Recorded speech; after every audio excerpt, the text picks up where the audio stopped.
In today's video, I am going to teach you how to set up a follow-up sequence with Getresponse. A follow-up sequence in Getresponse is built using autoresponders. Each autoresponder message is scheduled by day of cycle, which simply means how many days after someone joins your list, the message will be sent. You will create the first email for day 0, then a second email for day 1, so new subscribers receive a quick welcome message and then a follow-up about a day later. Start by logging into your Getresponse account and opening the top navigation. Go to Tools, then choose Autoresponders. This is the area where you create and manage automated emails that go out on a schedule. On the Autoresponders page, click Create Autoresponder.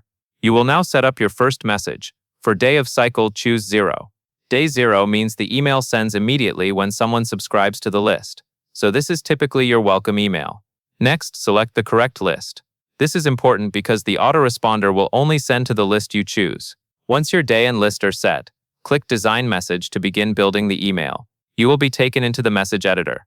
Select a template that matches your style, then edit it with your own subject line and content.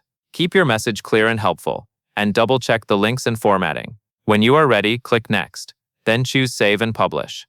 Publishing is what turns the email on, so make sure you complete that final step. Now you will create the second email in the sequence. Go back and click Create Autoresponder again. This time, set the day of cycle to 1. In Getresponse, day 1 sends the message about 23 hours after subscription, which helps you space out communication without overwhelming new subscribers. Select the same list as before, so both emails stay in the same sequence for the same audience.